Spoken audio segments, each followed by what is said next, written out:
For more on this, let's bring in a member of the Senate Finance and Judiciary Committees, Tennessee Senator Marsha Blackburn. Marsha, good to see you, and thanks for joining us. Good to see you. So yes. as John Kirby said, it seems like all roads run through Iran when we're talking terrorism.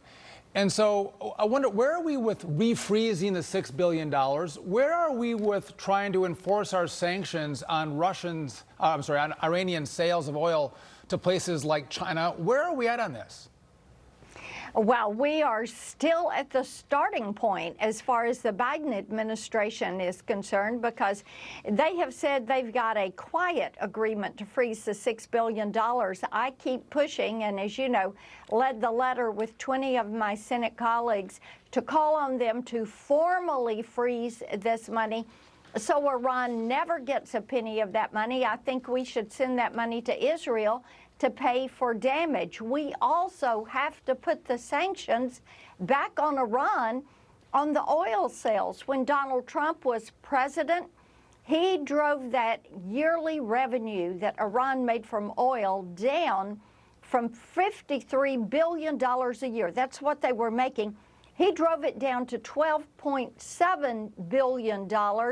And now, under Joe Biden, because he does not put the sanctions in place, does not enforce them, they're making $1 billion a week selling oil, and as you said, primarily to China. So we need the administration to get busy and put these sanctions in place, freeze that money, and stop taking actions that embolden Iran. I was talking, Senator, to several people today about this. They're oil experts, and they said if we did that as a nation, it would anger China. That's another problem. They pointed out that tanker traffic, there's been no oil supply disruption of tanker traffic coming out of Iran. So even since the terror attacks on those innocent Israelis, not one barrel has been disrupted so far. But if Joe Biden wanted to do something, all this administration would have to do is simply say, we're opening federal lands for leasing where oil actually exists, Gulf of Mexico, New Mexico, just come out and say that, and the price of oil would fall. You're exactly right about that. And Dagan, what we do know with this $52 billion Iran is making this year, they put money into terrorism. They're the world's largest state sponsor of terror. And we also know that they're developing and trying to develop nuclear warheads, and they're enriching uranium. So that's what they do with their money. If we were to open up that land, just as you're talking about, on federal lands, get back into the Gulf, go back to exploring and giving these leases and permits so that companies here could actually supply the oil that not only do we need it, but our allies need it, then they're not going to be buying Russian oil. They're not going to be buying Iranian oil, which is what we desperately need to stop. And you're right about China. China is stockpiling oil right now. They're the biggest customer that Iran has. So, and we know China, Russia, Iran, North Korea, there's your axis of evil. They do not wish us well. They are not frenemies. They're not competitors. They are adversaries and enemies. And stop taking decisions that help them all make money, and they spend that money to fight us. As Joe Biden depletes our strategic oil reserve, China is stockpiling oil. And to your point, you're right. Yeah. Donald Trump was actually enforcing sanctions and was pumping oil, yes. So prices were lower, putting the crimp on Iran, the exact opposite under Joe Biden. But I want to move to this because, Senator, your colleague from Pennsylvania, John Fetterman, offered up a rather concise response to a memo circulated by Ohio Senator, your colleague, J.D. Vance, that the president's newest joint package to Israel and Ukraine, that it should be broken up. So as Fetterman said so eloquently, he put it, F that. What's your take on linking these two packages together, Ukraine and Israel, or should they be separated? What's your viewpoint? Oh, it should be separate. Yes. These are separate issues. And when you talk about what is needed for the border, and definitely we need to secure that border because of the individuals that are on the terrorist watch list that are pouring across the border. 30 Iranians this month, 35 Pakistanis, 100 Russians, 2,000 Chinese. That funding needs to be discussed separately. Ukraine needs to have their funding discussed separately. We desperately need some transparency there. We need to look at that humanitarian aid package. And then, of course, Israel should be considered separately.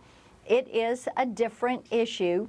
And we know that Israel needs certain things. As I say, if it sails, if it shoots, if it flies, if it spies, and Israel needs it, we need to get it to them right now. They have been very specific in their needs. And Sean, we should take an action on that.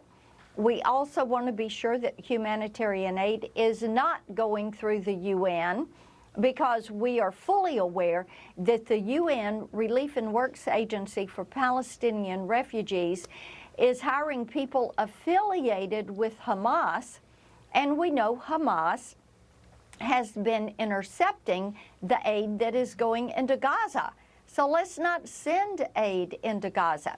So separate these. Let's take the time, buckle down, get through these aid packages, and review it and be certain that we're doing the right thing with taxpayer money. Just a quick follow-up. Senator, Sure. should the U.S. be funding this aid package to Israel? We're $33 trillion in debt. Should Israel actually buy this from the United States? We should provide the armaments and the technology, but shouldn't Israel buy that from us when we're so far in debt, or should we just gift it to Israel? What's your take? No, Israel buys weaponry from us, and then we also have helped them in developing the Iron Dome and David Sling.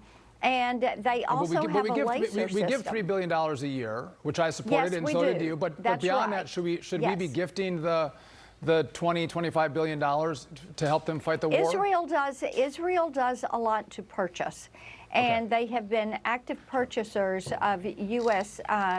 Military equipment and armaments.